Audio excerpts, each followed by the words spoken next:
안녕하십니까, 정인태입니다. 김건희 청문회 목소리들이 지금 터져나오고 있습니다. 윤석열 부부의 운명은, 지금 윤석열 대통령 같은 경우에는 탄핵 소추안 즉각 발의 요청에 관한 청원 회부 통지가 올라왔습니다. 그래서 이 법제사법위원회에 회부되었다, 이러한 얘기가 올라오고 있고, 그리고 국민동의 청원에서는 윤석열 대통령 탄핵소추안 즉각 발의 요청에 관한 청원이 17만 1705명 계속 늘어나고 있어요. 계속 그냥 순간적으로 계속 늘어나고 있는, 이거 지금 보면 더 늘어났죠. 17만 1714명 해가지고 계속해서 탄핵으로 몰려가고 있는 이러한 정황이고, 민주당에서는 김건희 청문회를 열겠다, 이렇게 목소리를 내고 있습니다. 민주당은 김건희 특검법 청문회 지체 없이 추진할 거다, 이렇게 얘기를 하고 있고요. 국회 운영위는 개문발차해서 명품백 현장조사 김건희 종합청문회 요구도 있다라는 것입니다. 그리고 야당 주도의 국회 정무위는 김건희 명품백 청문회를 추진한다는 것입니다. 김건희 때문에 쪼개진 권익위 명품백 사건 종결 못하고 아직도 진통을 겪고 있다, 이렇게 나오고 있고요. 지금 한동훈은 최상병 특검법은 국힘이 추진해야 한다, 김건희 특검은 필요 없다 해가지고 아주 애매한 태도를 지금 취하고 있는 이러한 정황으로 가고 있습니다. 결국에는 윤석열, 김건희 두 사람이 국민을 너무나 우습게 알았죠. 대통령이 되자마자 그냥 대통령실 국민 동의도 구하지 않고 막 옮겨버리고, 김건희 씨 같은 경우에는 영빈관을 새로 짓겠다라는 발언 때문에 아주 국민들을 당혹스럽게 만들었습니다.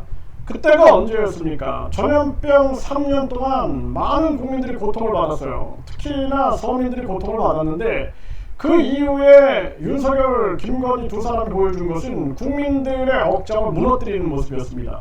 공정과 상식을 팔아가지고 가장 불공정하고 가장 비상식적인 정치를 해온 거죠. 그래서 이태원 참사, 오송 참사, 또 잼버리 사태 때도 보면 얼마나 비상식적으로 행동하고 있는가, 또 후쿠시마 오염수에 대한 태도, 그리고 일제의 강제징용에 대한 태도, 그리고 외교 상황들, 대한민국은 균형 외교가 굉장히 중요하죠. 국익 외교가 중요한데도 불구하고 미국과 일본 편에만 서가지고 중국과 러시아를 완전히 적대화했어요. 그런데 이 중국의 동북 공정에도 우리가 강하게 맞서면서도 줄타기를 잘해야 되는 그러한 정황이고, 러시아 같은 경우에는 러시아를 지렛대 삼아가지고 북한과의 밀착을 막아야 되는 겁니다. 그 외교에 아주 고도의 기술, 고차원적인 그러한 기술이 필요한 거죠. 고차 방정식을 적용할 수 있는 그러한 부분이 필요함에도 불구하고 그냥 단순 외교, 그리고 줄서기 외교를 통해서 대한민국을 지금 전쟁 위기로 몰아가고 있는 모습이에요. 이런 전쟁 위기로 몰아가는 모습 또한 이 본인들의 위기 상황을 돌파하기 위함이 아닌가. 마치 저 우크라이나의 이 젤렌스키나 또는 이스라엘의 대통령, 그 모습을 보는 듯한 모습을 연상케 하게 됩니다. 그래서 결국에는 김건희 청문회 쪽으로 지금 방향이 몰려가고 있고, 윤석열 탄핵 쪽으로 지금 몰아가고 있는 정황인데, 국민들 또한 여기에 대해서 공감대를 형성하고 있다는 것입니다. 그래서 이 김건희 청문회는 당연히 진행을 해야 할 부분이고, 윤석열 탄핵 소추도 피해갈 수 없는 부분이다.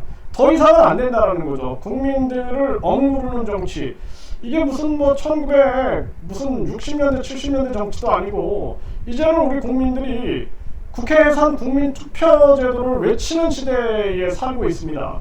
그리고 대만은 유권자 1.5%가 동의하면 국민투표에 붙여요. 스위스는 10만 명이 동의하면 국민투표에 붙입니다.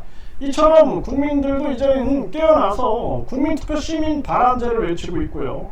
뿐만 아니라 국민 입법제를 외치고 있고, 그리고 우리 국민들이 국회의원 국민소환제뿐만 아니라 대통령 국민소환제도 외치고 있는 이러한 시대에 살고 있다는 겁니다. 경찰청장, 검찰총장, 장관, 중앙선관위원장, 관세청장, 감사원장, 권익위원장, 방송통신위원장, 정치적 중립을 요구하는 자리에 있는 자들은 다 국민소환제 대상이 되어야 한다. 그래야지만 국민들을 두려워한다는 것이죠. 지금 서울시장 주민소환 탄핵할 수 있습니다. 또 서울시 교육감도 그러할 수 있고 서울시 위원, 구의원, 군의원, 시의원 모두 다 주민들이 소환해서 탄핵할 수 있습니다. 이거 정착화돼야 돼요. 이것처럼 국민소환제가 정착화돼야 됩니다. 아직도 지금 우리나라가 국민소환제도 국민이 거의 80%가 요구하는데도 안 하고 있어요. 이거 얼마나 심각한 문제입니까? 이재명 대표가 대표 출마하면서 국민소환제 하겠다라고 얘기를 해놓고 말로만 했지 하지 않고 있고, 또 국회의원 특권을 내려놓겠다 해놓고 말로만 하고 손바닥 뒤집기를 해버렸죠. 얼마나 안타까운 일입니까? 그래서 이제는 국민들이 깨어나야 된다. 국민들이 깨어나서 국민들이 스스로 주권을 되찾는 수밖에는 방법이 없습니다. 국민들이 목소리를 높여야 된다. 그래서 김건희 청문회, 이 김건희 청문회와 윤석열 탄핵소추가 계속 압박해 나가면서 결국에는 두 사람은 완전히 나락으로 떨어질 수밖에 없을 것이다. 그리고 그동안 민의를 저버리고 국민을 억압하는데 부역자 노릇을 한 자들도 함께 심판을 받을 것이다. 저는 그렇게 보고 있습니다. 그리고 총선에서 그렇게 국민들에게 몰매를 맞아놓고도 정신 못 차리는 국힘을 보면 안타까움을 금할 수가 없고, 이재명 개딸당으로 달려가고 있는 민주당도 정신 차리지 않으면 국민들의 심판의 칼이 민주당을 향할 수 있다는 것을 잊어서는 안 되고, 이재명 대표가 진짜 국민을 생각한다면 이제는 국민투표, 시민발언제, 국회에서 국민투표제, 그리고 대통령 국회의원 국민소환제, 국민입법제를 통해서 이 나라가 진정 국민주권 국가가 되게끔 만들어야 된다는 것입니다. 박근혜 탄핵되고 문재인이 대통령이 돼서 좋아진 게 없어요. 결국에는 문재인에게 실망하고 윤석열 찍었다가 다시 또 윤석열 탄핵 목소리가 나오고 있는 이러한 시점입니다. 얼마나 안타깝습니까? 이재명이 대통령이 되든 한동훈이 대통령이 되든 똑같다라는 거예요. 이제는 이런 비극의 반복을 끝내는 그러한 시점으로 삼아야 된다. 그것은 오직 국민 주권 정치 시스템밖에 없다. 국민 주권 정치 시스템으로 대한민국이 변화해 나가야 되고, 이번에 윤석열 탄핵이 된다 그러면은 그 다음은 직접 민주주의 국가로 거듭나야 됩니다. 아니면 대한민국은 망한다. 분명하게 경고를 합니다.